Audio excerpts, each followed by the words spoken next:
Bismillahirrahmanirrahim. Assalamualaikum warahmatullahi wabarakatuh.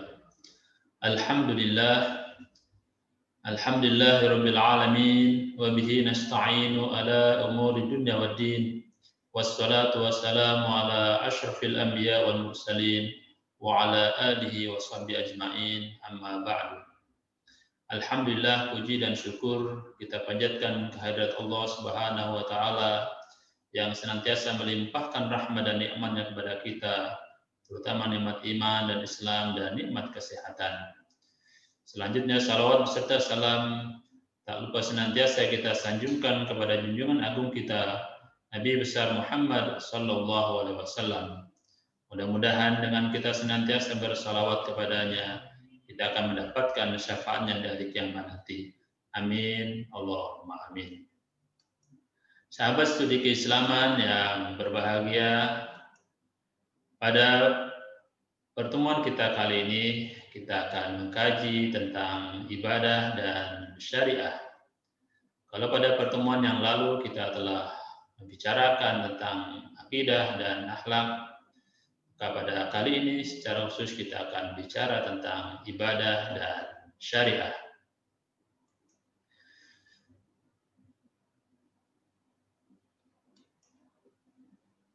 Syariah secara etimologi berarti jalan yang lurus atau thariqah mustaqimah yang sebagaimana disyaratkan dalam surat Al-Jasiyah ayat 18.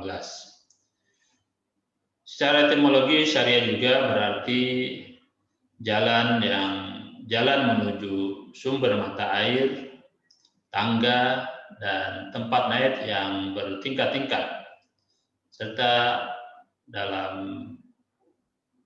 arti yang lain juga berarti peraturan atau perundang-undangan. Sementara secara terminologi menurut Muhammad Salam Madkur dalam kitabnya Al-Madkhal lil Fiqh Al-Islami mendefinisikan syariat sebagai hukum yang ditetapkan oleh Allah melalui Rasul-Nya agar mereka mentaati hukum itu atas dasar iman, baik yang berkaitan dengan akidah, amaliyah, maupun akhlak. Sementara itu, pengertian syariah menurut Syekh Mahmud Saltut adalah hukum atau aturan yang dibuat oleh Allah atau hukum di mana manusia harus berpegang kepadanya di dalam realisasinya kepada Allah Subhanahu wa taala.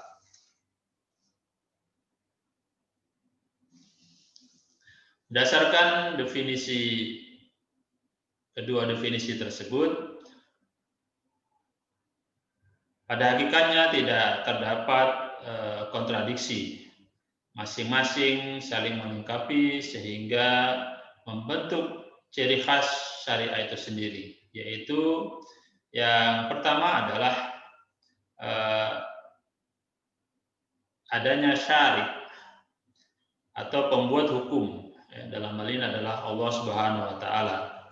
Sedangkan peran manusia adalah hanya menginterpretasikan syariat itu melalui berbagai metode istinbat. Yang kedua, adanya syariah tidak terlepas dari pembawanya, yaitu Rasul. Karena itu fungsi Rasul hanya membawa syariah dan menyampaikan kepada umatnya. Kemudian yang ketiga, isi syariat yang mencakup semua dimensi asasi kehidupan, baik berkaitan dengan kepercayaan atau etikot, akidah atau asliyah, kemudian tingkah perbuatan yang bersifat amali, ibadah, furu'iyah, maupun kode etik, kepercayaan, dan perbuatan, atau disebut juga dengan akhlak. Istilah syariah ini selanjutnya berkembang menjadi sebutan hukum Islam, karena pembuat hukum sebenarnya adalah Allah Subhanahu wa Ta'ala. Hukum Islam ini lebih lanjut membutuhkan pelestarian melalui perwujudan dan pemeliharaan dengan cara menunaikan ibadah oleh hamba atau oleh manusia. Term ibadah begitu akrab sebenarnya dengan term abdun yang artinya hamba. Mengingat tugas hamba Tuhan yang paling esensi ialah beribadah kepada Khalik-Nya. Sedangkan ibadah secara harfiah berarti rasa tunduk atau melakukan pengabdian, merendahkan diri, menghinakan diri, dan isti'anah atau memohon pertolongan kepada Allah atau disebut juga dengan doa. Sementara secara terminologi atau secara istilah, ibadah menurut Al-Maududi atau Abu A'la Al-Maududi menyebutkan bahwa ibadah adalah usaha mengikuti hukum-hukum dan aturan-aturan Allah dalam menjalankan kehidupan yang sesuai dengan perintahnya, mulai akil balik sampai meninggal dunia. Indikasinya adalah kesetiaan, kepatuhan, dan penghormatan serta penghargaan kepada Allah Subhanahu wa Ta'ala, serta dilakukan tanpa adanya batasan dan bentuk khas tertentu. Demikian pengertian ibadah menurut Al-Maududi. Dalam hal ini ibadah merupakan bagian integral dari syariah. Jadi apapun ibadah yang dilakukan oleh manusia harus bersumber dari syariah Allah. Semua ibadah yang tidak didasari oleh syariah berarti bid'ah. Ibadah semacam ini tidak saja ditolak, tetapi lebih dari itu tindakan tersebut merupakan perbuatan dosa. Ibadah tidak hanya sebatas pada menjalankan rukun Islam saja, tetapi ibadah juga berlaku pada semua aktivitas duniawi yang didasari rasa ikhlas.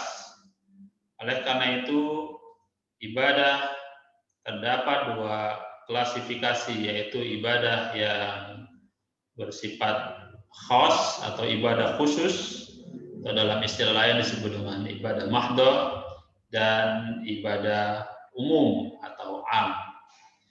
Ibadah dalam arti khusus adalah ibadah yang berkaitan dengan arkanul Islam seperti sholat, zakat, puasa, dan haji, atau ketentuan ibadah yang memiliki ketentuan dan tata cara yang telah diajarkan oleh Rasulullah SAW.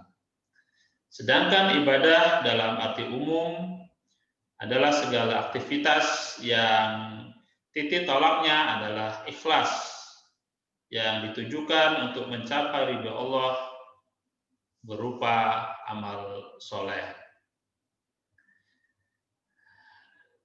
Selain itu, ibadah juga bisa dilihat dari berbagai bentuk. Selain pembagian ibadah dalam arti khusus dan umum, juga ibadah bisa dilihat dari segi bentuknya. Ada ibadah yang berupa lisan, yaitu seperti zikir, doa, membaca Al-Quran. Ini merupakan ibadah yang berbentuk lisan. Kemudian yang kedua, ibadah yang berupa perbuatan. Sebagaimana ibadah-ibadah yang sudah ada ketentuan tata caranya di dalam Islam, ya, seperti sholat, zakat, puasa, haji, dan sebagainya. Atau yang disebut termasuk kategori ibadah khas tadi atau ibadah mahdoh. Dan juga ibadah dalam bentuk perbuatan yang tidak ditentukan secara khusus, tapi merupakan suatu perbuatan yang baik, yang bernilai ibadah, seperti menolong orang, membantu orang yang kesusahan, dan sebagainya. Kemudian bentuk yang lain dari ibadah itu adalah ada yang bersifat menahan diri. Misalnya menahan diri dari lapar dan haus dan hawa nafsu, seperti ibadah puasa, atau menahan diri untuk tidak meninggalkan tempat, yaitu berdiam diri di dalam masjid, yang disebut dengan iktikaf. Kemudian yang bentuk yang lain lagi adalah ibadah yang bersifat menggugurkan hak. Misalnya memaafkan orang yang melakukan kesalahan kepada kita, itu juga merupakan bagian dari ibadah. Atau membebaskan hutang orang yang memiliki hutang kepada kita, itu juga bagian dari ibadah dalam kaitan ibadah yang bersifat umum, yang bentuknya adalah menggugurkan hak. Selanjutnya terkait dengan prinsip-prinsip syariah dan ibadah. Dalam terminologi Islam, prinsip-prinsip syariah dikenal dengan sebutan mabadi at-tasyri', yang merupakan cita-cita yang menjadi dasar pokok dan landasan bagi hukum Islam. Syariah yang dibebankan kepada manusia tidak semata-mata untuk kepentingan Allah sendiri, melainkan syariah itu diberikan untuk kemaslahatan hidup manusia. Dalam hal ini, ketaatan dan ketundukan manusia terhadap syariat Allah tidak akan menambah keagungan dan kekuasaannya. Demikian juga kedurhakaan dan keberpalingan manusia atas syariatnya juga tidak akan mengurangi wibawa dan keagungan Allah Subhanahu wa taala. Karena Allah Maha Kaya dan Maha Sempurna yang tidak butuh sesuatu apapun dari manusia. Tapi manusialah yang justru butuh kepada Allah Subhanahu wa taala. Oleh karena itu, memang sudah menjadi tugas manusia hidup di dunia ini dalam rangka untuk mengabdi kepada Allah Subhanahu wa taala. Sebagaimana dinyatakan dalam Al-Qur'an surat Ad-Dzariyat ayat 56, "Wa ma khalaqtul jinna wal insa illa liya'budun." Tidak aku ciptakan jin dan manusia kecuali untuk mengabdi kepadaku. Dalam terusan ayat tersebut menjelaskan bahwa Allah tidak memerlukan makan dan minum dari manusia, tapi justru kitalah yang membutuhkan Allah Subhanahu wa taala. Terkait dengan prinsip-prinsip syariah dan ibadah dalam Islam, setidaknya ada 7 aspek. Yang pertama,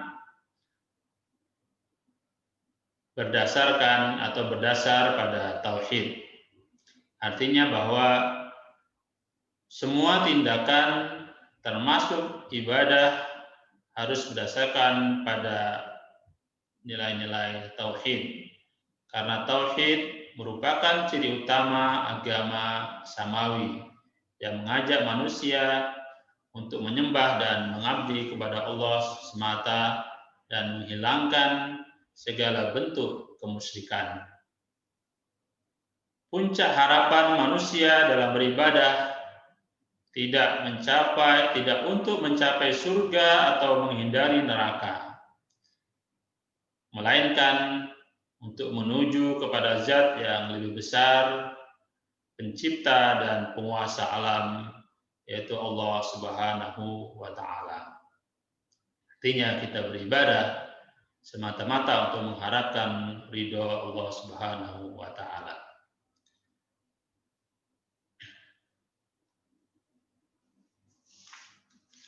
Prinsip tauhid ini selaras dengan jiwa dan rasio manusia.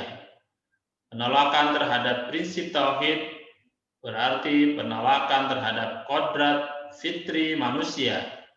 Mengingat semua roh sebelum kelahiran manusia telah bersumpah dan mengadakan perjanjian ketuhanan bersama Tuhan. Dan ketika Tuhan bertanya, "Alastu birabbikum?" Bukankah aku ini Tuhanmu? Maka ruh semuanya mereka menjawab, "Memang engkau Tuhan kami dan kami menjadi saksi." Qalu bala syahidna. Sebagaimana dituangkan dalam surat Al-A'raf ayat 172. Sehingga dalam kehidupan manusia memerlukan prinsip tauhid yang menjadikan kebahagiaan dan kesejahteraan hidup untuk menghindari dari kehancuran. Selanjutnya prinsip yang kedua, ibadah kepada Allah harus dilakukan secara langsung tanpa perantara. Seperti apa yang dilakukan orang-orang kafir pada zaman dahulu, mereka menyembah Tuhan dengan perantara berhala. Dengan perantara berhala dan patung yang dianggap sebagai bentuk nenek moyangnya, yang dianggap lebih dekat kepada Allah Subhanahu wa Ta'ala daripada tidak menggunakannya. Dalam Al-Quran surah Al-Maidah ayat 35 dinyatakan bahwa Allah menyerukan pada orang-orang yang bertakwa untuk mencari wasilah. Wasilah dalam arti harfiahnya berarti perantara. Tapi yang dimaksud dengan perantara pada ayat itu, menurut jumhur ulama seperti Imam Ahmad bin Hanbal, Ibnu Taimiyah, Muhammad bin Abdul Wahab, Asy-Syaukani, adalah perantara dengan amal yang baik atau wasilah bil a'malis shalihah, bukan perantara seperti yang dilakukan oleh orang-orang kafir dengan perantara berhala dalam menyembah Allah Subhanahu wa Ta'ala. Hal ini seperti yang juga disabdakan oleh Rasulullah SAW dalam mengisahkan tentang 3 orang yang terkurung di dalam gua, disebut dengan Ashabul Ghar, yaitu ada 3 orang yang terjebak dalam gua dan tidak dapat keluar darinya kecuali setelah mereka berdoa dengan amal baiknya masing-masing dan berwasilah atas amal baik yang pernah dia lakukan, dan dengan wasilah itu dia berdoa kepada Allah agar terhindar atau keluar dari kesulitan terkurung di dalam gua. Maka orang yang pertama menyebut kebaikannya kepada orang tua,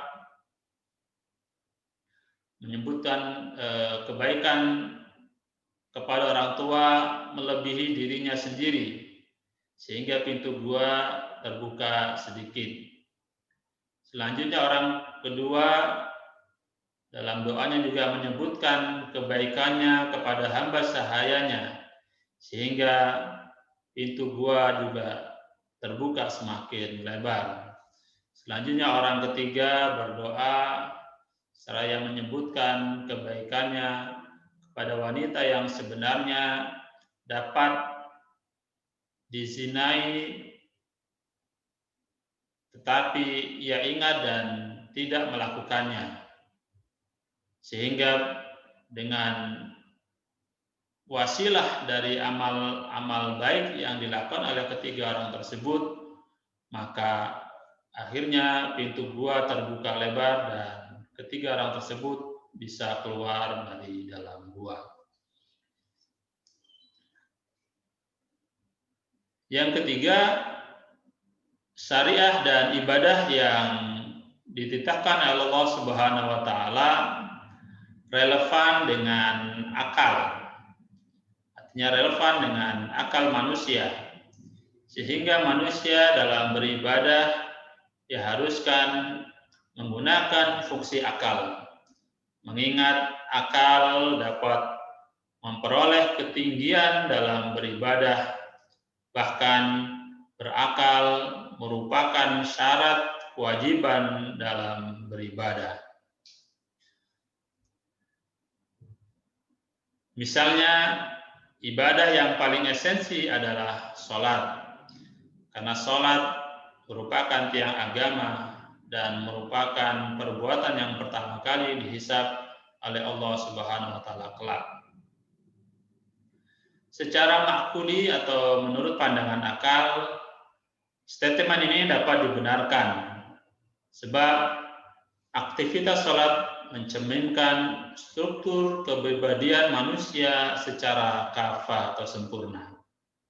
Yang pertama, dari sudut kehidupan sosial, sholat telah memberikan corak tanha anil fahsyai wal munkar, artinya mencegah perbuatan keji dan munkar.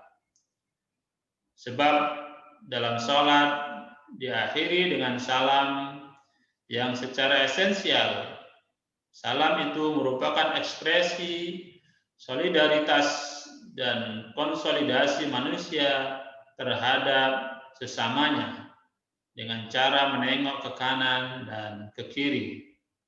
Bahkan seakan-akan dalam salam itu terucap, bagi orang yang kaya, wahai orang miskin, inilah sebagian harta zakat saya. Terimalah, ya, sambil menengok ke kanan. Sementara bagi orang berilmu, wahai orang yang tidak berilmu, inilah ilmu yang saya dengarkan dan amalkan, sambil menengok ke kiri dan begitu seterusnya. Artinya bahwa makna atau nilai-nilai sholat harus bisa diimplementasikan dalam kehidupan nyata. Yang kedua, dari sudut kehidupan bermasyarakat dan manajemen, maka sholat memberikan acuan yang konkret sehingga seorang imam atau pemimpin masyarakat adalah orang yang berilmu, tua laki-laki, disukai dan tidak dibenci. Sementara makmum atau rakyat yang telah mengakui keabsahan imamnya, maka ia harus tunduk dan patuh perintah imam. Asal perintah itu diiringi dengan ucapan Allahu Akbar sebagai ekspresi mengikuti aturan Allah Subhanahu wa taala. Maka penyelewengan makmum atas perintah imam diberi peringatan selama 3 kali. Jika tetap melanggar, berarti ia telah keluar dari jamaahnya atau masyarakat. Demikian juga bukan berarti imam boleh sewenang-wenang, melainkan ia harus patuh pada peraturannya. Karena itu, jika terdapat imam yang lupa, harus diingatkan oleh makmum dengan bacaan Subhanallah. Dengan begitu, antara imam dan makmum terjadi hubungan timbal balik yang serasi, selaras, dan seimbang yang tercermin dengan nada bacaan Al-Fatihah, dengan nada bacaan Amin oleh makmum. Dan masih banyak lagi ulasan tentang sholat dari berbagai dimensinya. Kemudian yang keempat, aktivitas ibadah merupakan penyempurnaan dari keimanannya. Sebab beriman tidak hanya pembenaran dalam hati, tapi juga pengucapan dalam lisan dan aktualisasi dalam perbuatan. Karena itu, semakin tinggi tingkat amalia seseorang, akan semakin tinggi pula tingkat keimanannya. Karena keimanan atau iman seseorang bisa bertambah, ada kalanya bisa berkurang. Iman akan bertambah ketika seorang mukmin banyak melakukan perbuatan-perbuatan yang baik atau amal soleh.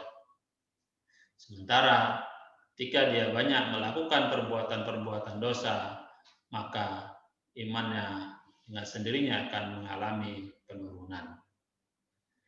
Prinsip yang kelima adalah bahwa syariat dan ibadah dalam Islam merupakan media untuk pembersihan jiwa, meningkatkan perbuatan baik dan menahan perbuatan keji dan mungkar. Dengan begitu, segala bentuk ibadah dapat dijadikan sebagai perisai dan pengontrol dari gejolak nafsu yang selalu ingin berbuat kejelekan. Prinsip yang keenam, pelaksanaan ibadah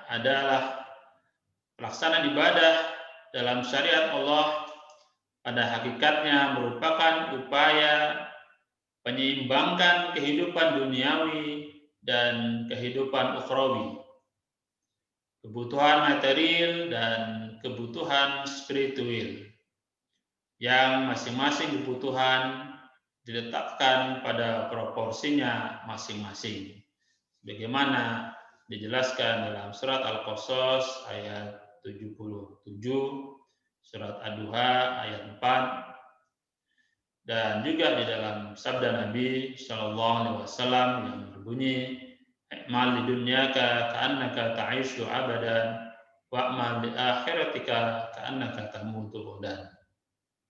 Beraktivitaslah untuk duniamu seakan-akan engkau hidup selamanya, dan beraktivitaslah untuk akhiratmu seakan-akan engkau akan mati besok.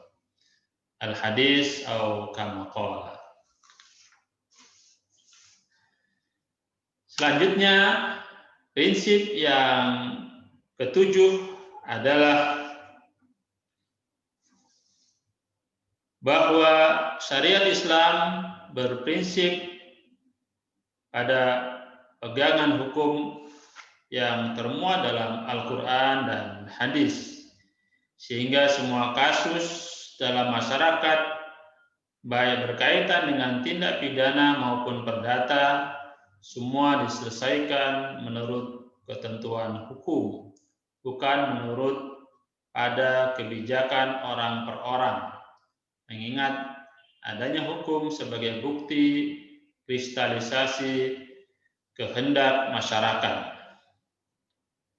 Keterangan ini dapat dipahami dalam Al-Quran surah An-Nisa ayat 59 dan Al-An'am ayat 57. Meskipun demikian, Islam masih melegitimasi hukum tradisi yang berlaku dengan syarat hukum tersebut pada prinsipnya tidak menyalahi hukum Allah Subhanahu wa taala dan diduga kuat mengandung kemaslahatan umat. Dalam hal atau terkait dengan masalah ibadah, maka ibadah harus mengikuti apa yang diajarkan melalui Rasulnya atau apa yang diajarkan oleh Rasulullah Shallallahu Alaihi Wasallam sebagai pembawa syariat. Dan ibadah bagi orang Muslim tidak berhak membuat aturan sendiri, apalagi aturan yang menyalahi titah asalnya, yang pada akhirnya menimbulkan apa yang disebut dengan bid'ah atau membuat-buat aturan baru yang tidak ada dalil hukumnya. Sebagaimana sabda Rasulullah sallallahu alaihi wasallam, "Man 'amila 'amalan laisa 'alaihi amruna fahuwa raddu." Barang siapa yang beramal suatu amalan yang tidak termasuk dalam perintahku, maka amalannya ditolak. Hadis riwayat Al-Bukhari. Dengan prinsip terakhir tersebut, maka muncullah kaidah fikih antara lain sebagai berikut. Yang pertama, al-aslu fil ibadat at-taufiq wal idbar. Pada dasarnya ibadah itu mengikuti apa yang bersumber dari wahyu dan bersumber dari Nabi Shallallahu Alaihi Wasallam.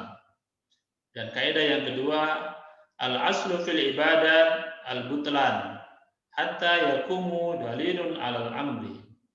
Pada dasarnya ibadah itu tidak sah dikerjakan kecuali berdasarkan suatu perintah untuk dikerjakan. Dan kaidah yang ketiga, al-aslu fil ibadati al-afu. Pada dasarnya kesalahan beribadah itu dimaafkan. Ketiga kaidah tersebut menunjukkan adanya tuntunan atau tuntutan ibadah yang hanya berdasarkan aturan Allah dan Rasul-Nya. Karena jika aturan itu berdasarkan kemauan manusia sendiri, berarti menimbulkan berbagai aturan yang antara orang satu dengan yang lain akan berbeda. Tentunya hal itu bertentangan dengan konsep Islam yang universal, sehingga pada akhirnya menimbulkan istilah Islam universal dan Islam lokal. Lebih ironis lagi, autentisitas Islam menjadi hilang karena roh atau substansinya telah berubah-ubah. Demikianlah 7 prinsip syariah dan ibadah dalam Islam. Selanjutnya terkait dengan asas-asas syariah dan ibadah dalam Islam. Dalam terminologi hukum Islam, asas-asas syariah Islam lebih dikenal dengan sebutan da'aim at-tasyri', yaitu tiang-tiang pokok dalam hukum Islam. Asas-asas yang dimaksud dapat dijadikan sebagai pijakan operasional dalam mengambil istimbat atau pengamalan hukum Islam. Karena itu, semua hasil ijtihad ulama harus berpijak kepadanya. Dalam hal ini, Syekh Muhammad Khudori Beg dalam bukunya Tarikh Tasyri' Islami menyebutkan 3 asas syariat Islam, yaitu yang pertama,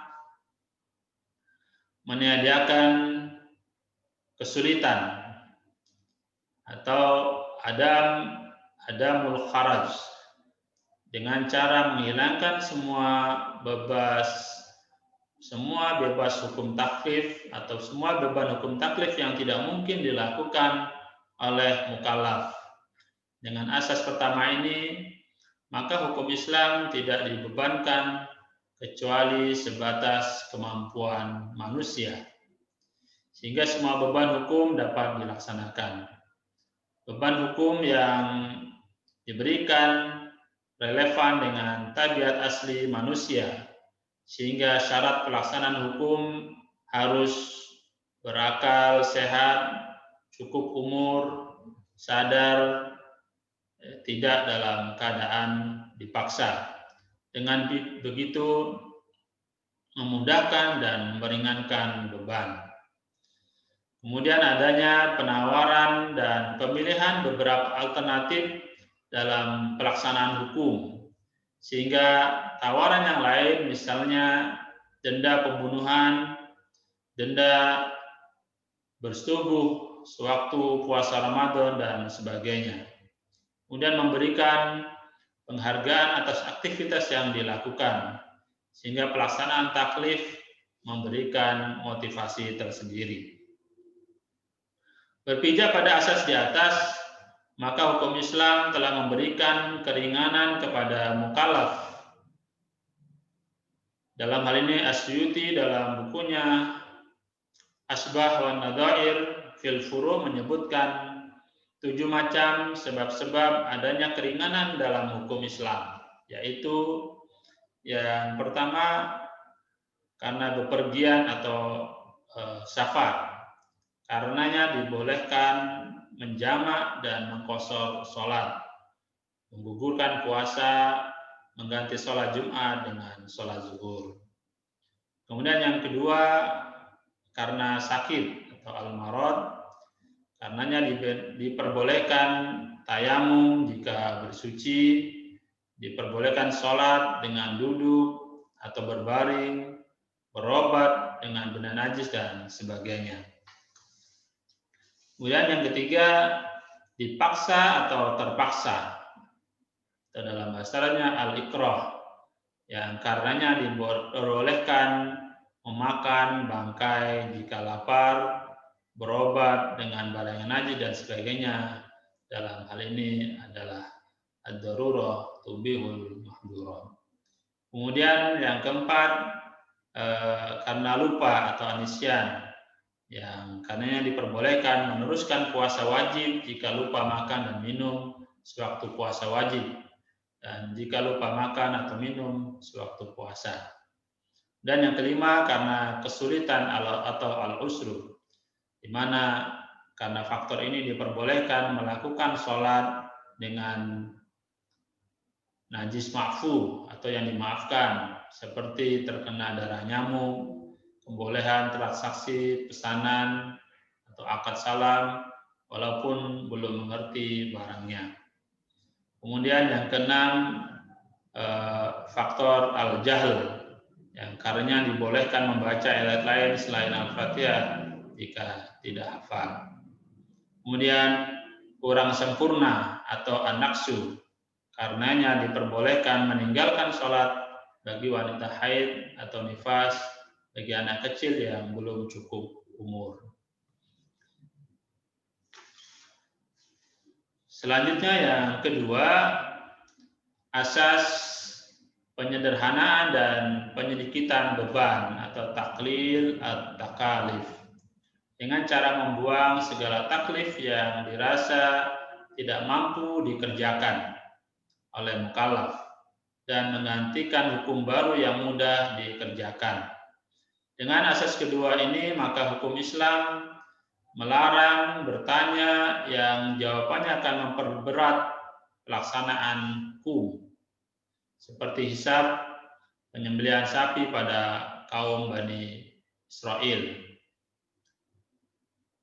Kemudian penyederhanaan kuantitatif taklif, misalnya penyederhanaan bilangan sholat yang semula 50 kali atau 50 waktu dalam sehari semalam menjadi 5 kali sehari semalam, yang pahalanya tidak berkurang sama sekali. Bahkan pahala itu digandakan sampai 700 kali lipat. Kemudian pemberian taklif pada mukallaf sebagian tidak disamakan, dan pemberian itu dikaitkan dengan kemampuan, kondisi, dan keadaan yang mempengaruhi. Misalnya kewajiban haji hanya dibebankan bagi mereka yang mampu dan berkuasa. Karena itu dalam kaidah fikih dinyatakan taghayyurul ahkami bitaghayyuril azminah wal amkinah wal ahwal, bahwa perubahan hukum disebabkan perubahan zaman, tempat, dan keadaan.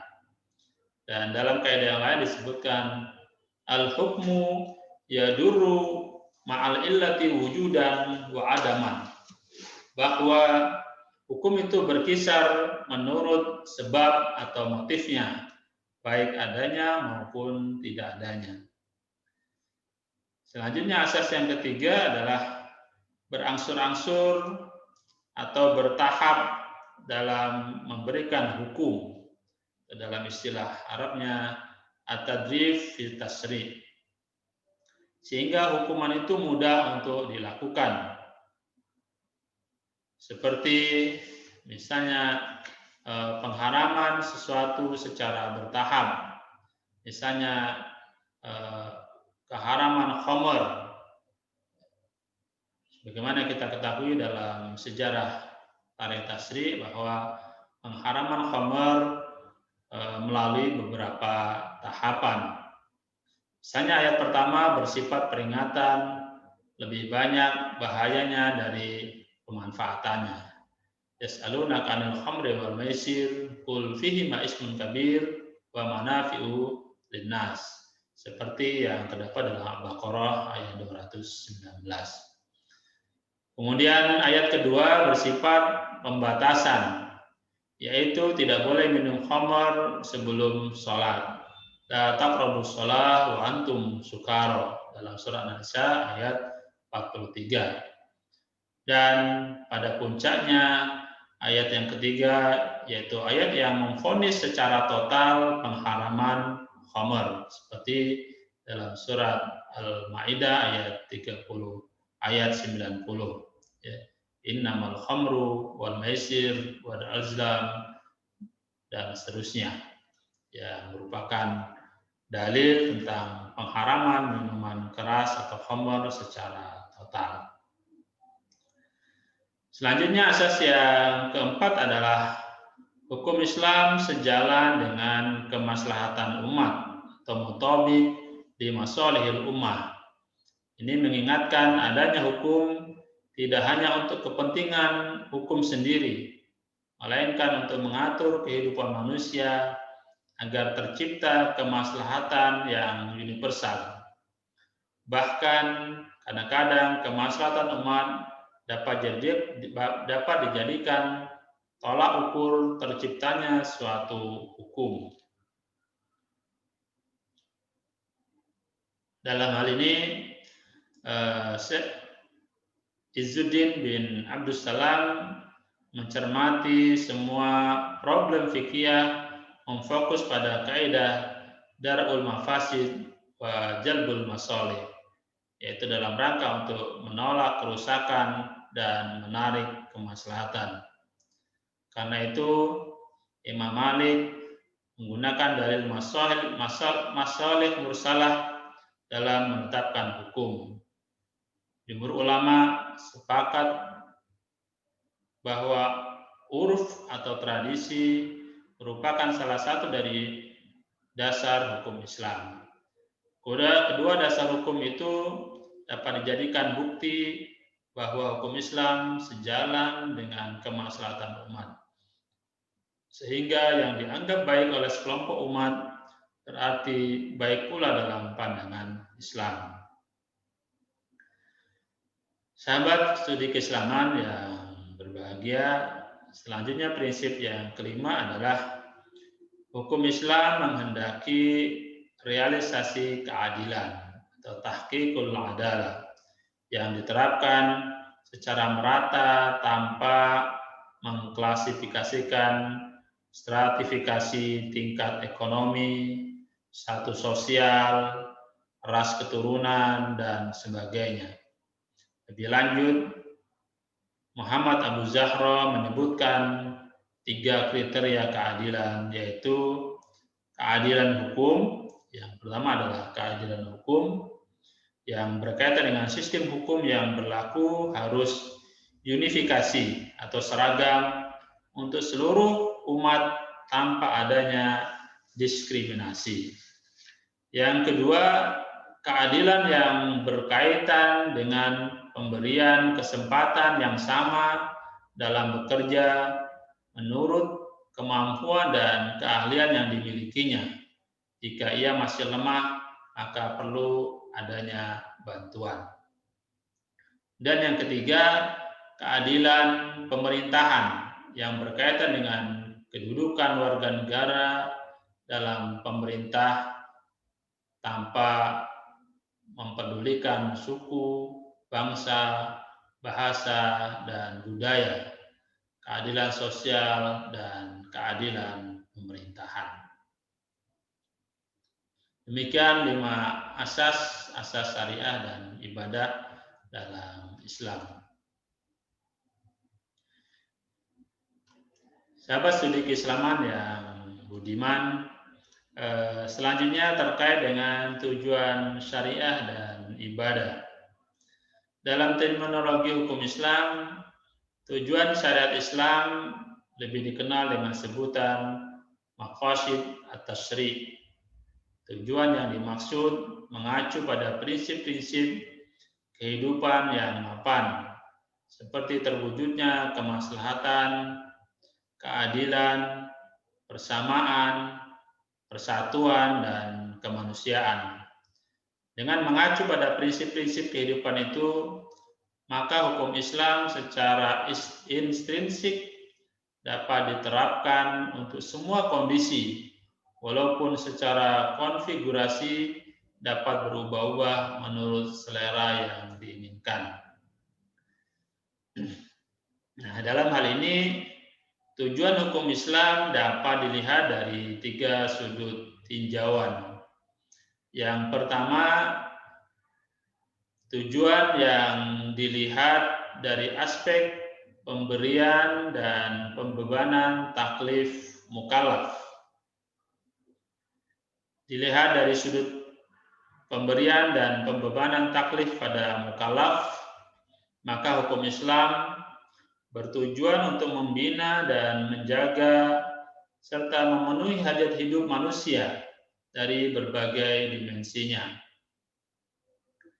Menghindarkan perbuatan manusia yang didominasi oleh otoritas hawa nafsu dan kembali kepada tujuan hidupnya, yaitu kembali kepada Allah semata, menjaga tabiat asli manusia agar tetap utuh eksistensinya, serta menjaga syarak sendiri sebagai amanah Allah yang perlu dilaksanakan. Dengan begitu, ibadah dalam syariat Islam mempunyai 2 posisi. Posisi pertama sebagai kewajiban, karena titah ibadah itu berasal dari Allah Subhanahu wa taala yang aturannya wajib diikuti secara apa adanya, dan manusia tidak berhak membuat aturan sendiri tentang tata cara ibadah, karena semuanya sudah diatur oleh Allah Subhanahu wa taala baik dalam Al-Qur'an maupun hadis-hadis Rasulullah SAW. Posisi yang kedua dipandang sebagai kebutuhan, bahwa ibadah merupakan kebutuhan manusia itu sendiri.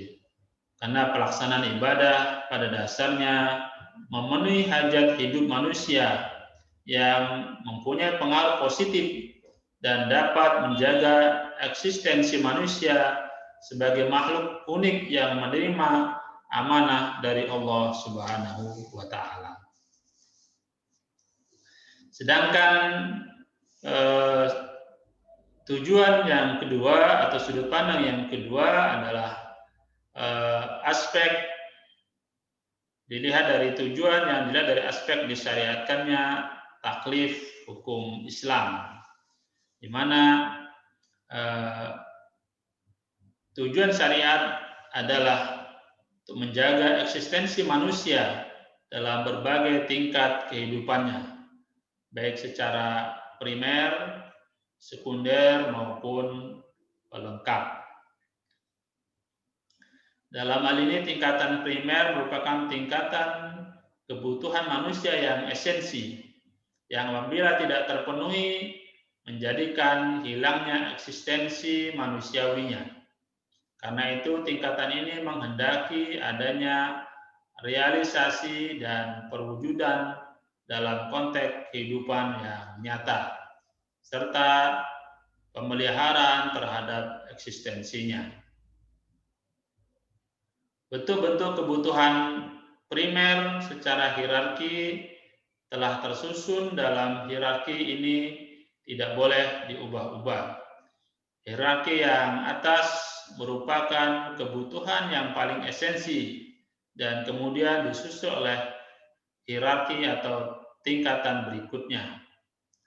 Mana hierarki atau tingkatan yang dimaksud terfokus pada panca tujuan atau al-maqasid al-khamsah, yaitu yang pertama adalah dalam rangka untuk memelihara agama atau hifdzuddin dengan cara menunaikan arkanul Islam, memelihara agama dari serangan musuh, memelihara jiwa agama yang tumbuh sejak lahir secara fitri, dan orang yang tidak dapat menjaga kebutuhan ini berarti ia telah kehilangan esensi kehidupannya yang menjadikannya putus hubungan antara Khalik dengan makhluk.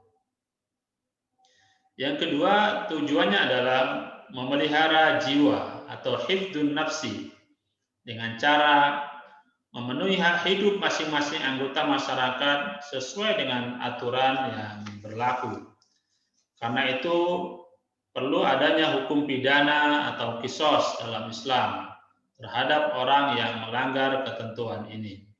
Bagaimana dalam Al-Maidah ayat 32 dan An-Nisa ayat 93. Tujuan yang ketiga adalah memelihara akal fikiran atau hifdzul aqli dengan cara menggunakannya sebagaimana mestinya, seperti memikirkan kekuasaan Allah Subhanahu wa taala melalui diri sendiri, alam maupun yang lainnya, serta menghindarkan perbuatan yang merusak eksistensi daya pikirnya, seperti minum khamar. Pelanggaran ini dikenakan sanksi had, sebagaimana disebutkan di dalam Al-Quran.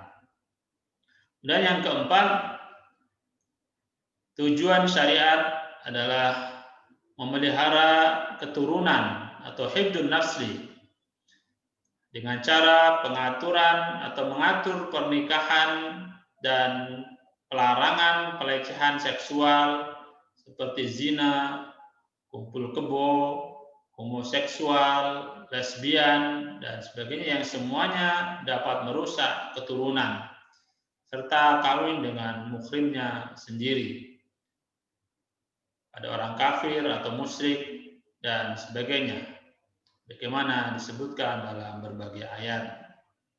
Kemudian yang terakhir adalah memelihara kehormatan dan harta benda, hifdzul irdi wal amwal, dengan cara mencari rezeki yang halal untuk memenuhi kebutuhan hidup dan mengharamkan segala bentuk riba, perampokan, penipuan, pencurian, gosip atau merampok, mengingat rezeki yang halal dapat berpengaruh terhadap kemudahan menjalankan ibadah. Sebaliknya, harta yang haram mengakibatkan malas dan sulit melakukan ibadah. Demikian 5 tujuan syariat yang merupakan kebutuhan primer dari manusia. Sementara tingkatan yang sekunder merupakan tingkatan kebutuhan kehidupan manusia yang penting walaupun tidak seesensi tingkatan primer yang 5 tersebut.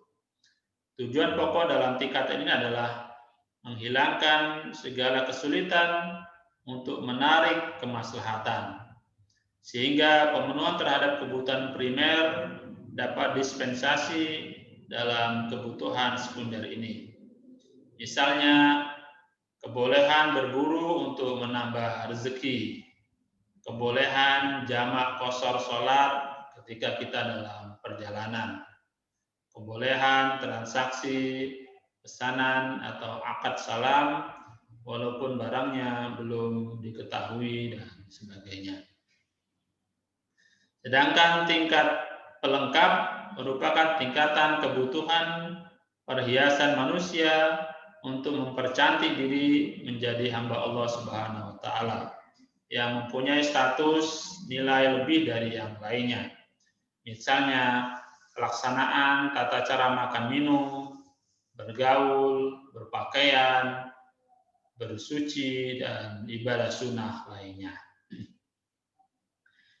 Adapun yang ketiga tujuan yang dilihat dari aspek mukallaf dalam menerima taklif. Di mana dilihat dari sudut ini, maka tujuan adanya syariat Islam adalah memberikan daya pilih terhadap suatu beban hukum tertentu yang dilakukan dengan sadar tanpa paksaan dan atas kemauannya sendiri. Memberikan relevansi antara titah syara dengan pelaksanaan hukum yang dilakukan oleh mukallaf. Sebab jika pelaksanaan itu tidak didasari aturan syara, maka ibadahnya sia-sia, tidak diterima. Pelaksanaan syara harus diorientasikan terhadap tujuan pokok, yaitu pemenuhan hak Allah Subhanahu wa taala sebagai Khaliq, pemenuhan hak manusia sebagai makhluk, mendatangkan kemaslahatan dan menolak kerusakan yang semuanya tidak boleh direkayasa oleh manusia secara sepihak tanpa menggunakan kode etik yang telah ditetapkan sebelumnya. Karena itu dilarang suap menyuap dalam bermuamalah. Minum khamar sebelum sholat agar terbebas dari kewajiban sholat, berbuka puasa sebelum bertemu dengan istri pada bulan Ramadan, sehingga lidahnya cukup diganti sekali, tidak 2 bulan berturut-turut, dan sebagainya. Demikian tujuan syariah dan ibadah dalam Islam. Selanjutnya, terkait dengan ciri khas dan watak ibadah dan syariah dalam Islam. Sebagai hukum Tuhan, hukum Islam memiliki ciri-ciri khusus yang berbeda dengan ciri-ciri hukum positif lainnya. Ciri-ciri khusus tersebut melambangkan karakteristik hukum Islam yang mampu berdialog dengan segala zaman. Dalam hal ini, Fatih Ridwan dalam bukunya Min Falsafah At-Tasri Al-Islami menyebutkan beberapa ciri hukum Islam. Yang pertama, hukum Islam bercirikan manusiawi atau insani, yang menunjukkan relevansi hukum Islam dengan watak asli manusia, kebutuhan dan keinginan manusia untuk memperoleh kebahagiaan lahir dan batin. Karena itu, syariat Islam menghargai hak hidup manusia, memenuhi kebutuhan rohani manusia, memelihara dan mengembangkan akal pikiran manusia, memperbolehkan interaksi sosial dan bekerja sama dalam kebaikan, menjunjung tinggi prinsip-prinsip kehidupan manusia seperti prinsip keadilan, persamaan, toleransi, kebebasan individu dalam beragama dan bercara pandang, prinsip persatuan, perdamaian, dan persaudaraan, prinsip permusyawaratan dalam menyelesaikan kasus, prinsip pemerataan, terutama pemerataan hak milik atau harta benda, kemudian prinsip saling mengasihi, prinsip saling memaafkan, prinsip sabar dan menahan diri, dan sebagainya, yang kesemuanya diatur dalam Al-Quran maupun Al-Hadis. Yang kedua, hukum Islam bercirikan moral atau bermoral akhlaki, yakni ciri yang memberikan aturan dalam syariat Islam berpijak pada kode etik tertentu. Mengingat Nabi Muhammad diutus ke dunia hanya untuk menyempurnakan akhlak manusia dengan berpijak pada kode etik Al-Quran, sehingga pendidikan dalam Islam bertujuan membina dan membentuk akhlak mulia dengan cara lemah lembut, sebagaimana sabda Rasulullah SAW, innama bu'istu liutammima husnal akhlak. Aku diutus untuk menyempurnakan kepribadian yang baik. Hadis riwayat Malik bin Anas. Kemudian Hadis Nabi yang lain, ada bani Rabbi fa ahsana ta'dibi. Tuhanku telah mendidikku, maka menjadi baiklah pendidikanku. Dan hadis yang lain, karena khuluquhul Quran, bahwasanya akhlak Nabi Muhammad adalah Al-Quran. Dengan ciri kedua ini, maka syariat Islam menjaga kehormatan dan martabat setiap manusia dengan cara amar ma'ruf nahi mungkar, saling menasihati dalam kebenaran dan kesabaran, kemudian mendudukan kemuliaan sesuai dengan kedudukannya. Misalnya mendahulukan ibadah kepada Allah dari yang lain, menghormati ibu bapak setelah berbakti kepada Allah, menggauli istri dengan baik, menyayangi yang lemah, dan menghormati yang tua. Kemudian ciri yang ketiga, hukum Islam bercirikan universal atau alami, yaitu adanya hukum Islam mencakup keseluruhan totalitas masyarakat dalam berbagai dimensinya. Agama Yahudi hanya diperuntukkan bagi kaum Bani Israel. Seakan-akan Tuhan hanya milik mereka sendiri, sehingga agama Yahudi menutup diri terhadap konsep ketuhanannya, seakan-akan semuanya diatur menurut dogma tertentu yang tidak boleh dibantah. Berbeda dengan Islam, Islam dan syariatnya membuka diri dan dapat diajak berdialog dengan siapapun dan kapanpun, karena Islam dihadirkan sebagai rahmat bagi sekalian alam, mencakup makhluk biotik dan abiotik, menjelaskan seluruh masalah yang dihadapi umat manusia, mencakup kehidupan dunia dan akhirat, mengembangkan kebutuhan hati nurani dengan rasa intelek, dan lain sebagainya. Selanjutnya, ciri yang keempat adalah hukum Islam menganut keseimbangan atau tawazun yang sering disebut dengan watak wasatiyah, sehingga terjadi balance yang mempermudah pelaksanaan hukum Islam. Karenanya ahkamul khamsah atau hukum 5 yang seimbang, yaitu hukum wajib seharusnya dikerjakan sebagai bandingan hukum haram yang keharusan meninggalkan, hukum sunnah atau anjuran mengerjakan sebagai bandingan dengan hukum makruh atau anjuran meninggalkan, dan segi penengah adalah hukum mubah atau netral, atau juga hukum azimah, keharusan mengerjakan sesuatu sebagai bandingan dengan hukum rukhsah atau adanya dispensasi atau azimah. Kemudian yang kelima, hukum Islam menganut hukum kausalitas atau sababiyah, yakni adanya sesuatu disebabkan sesuatu pula. Misalnya kewajiban menerima taklif disebabkan seseorang telah akil balik atau dewasa, kemudian memiliki sehat, sadar.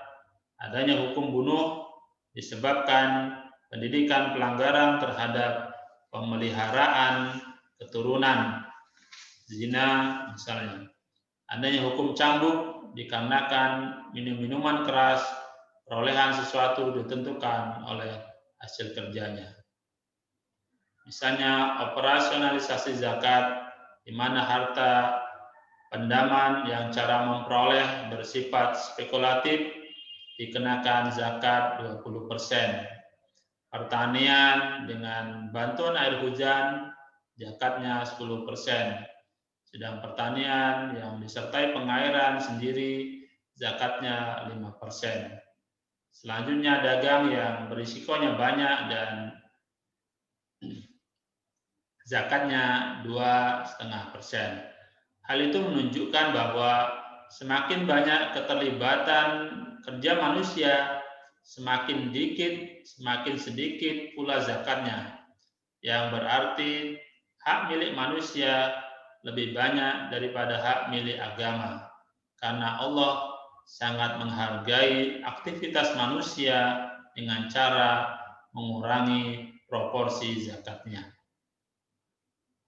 Kemudian yang keenam, hukum Islam mengikuti proporsional al-adalah dengan meletakkan sesuatu pada tempatnya, seperti melaksanakan hukum waris di mana proporsi laki-laki lebih banyak daripada wanita.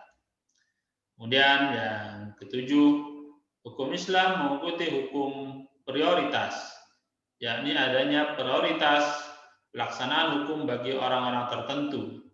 Misalnya karena gila, sakit, lupa dalam perjalanan, karena haid, nifas, kemudian usia senja yang telah mengalami kepikunan, atau karena terpaksa dan sebagainya. Maka kondisi ini menunjukkan boleh diterapkan berbeda yang tidak sesuai dengan aturan semula. Karenanya maka diperbolehkan menjamak, mengqashar, memilih alternatif termudah dan sebagainya. Kemudian yang terakhir, hukum Islam mengikuti hukum rasionalitas atau makuliyah, yakni adanya hukum sejalan dengan hukum pikir atau logika manusia.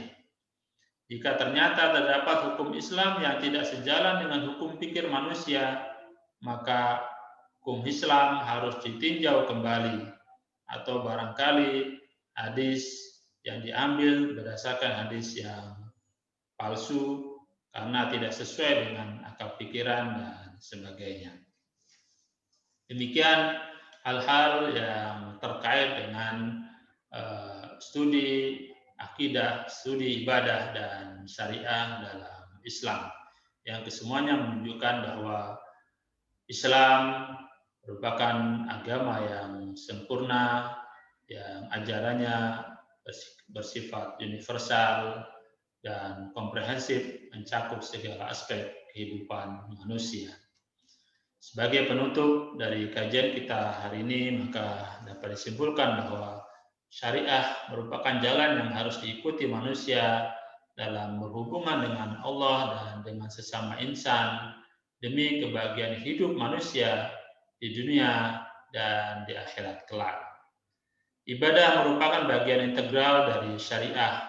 Oleh karenanya, apapun ibadah yang dilakukan manusia harus bersumber dari syariat Allah yang disampaikan melalui Rasul-Nya. Dan sebagai penutup dari kajian kita bacakan pantun, jalan-jalan ke Kolaka, sungguh kelak-kelok jalannya. Syariat Islam jalan kita, Al-Quran dan hadis sebagai petunjuknya. Bunga-bunga sangat indah, sungguh indah ada lebah. Jangan mencampur amal ibadah dengan musyrik ataupun bid'ah. Demikian, subhanakallahumma wa bihamdika asyhadu an la ilaha illa anta astaghfiruka wa atubu ilaika. Mudah-mudahan ada manfaatnya, lebih dan kurangnya mohon maaf. Billahi taufiq wal hidayah. Wassalamualaikum warahmatullahi wabarakatuh.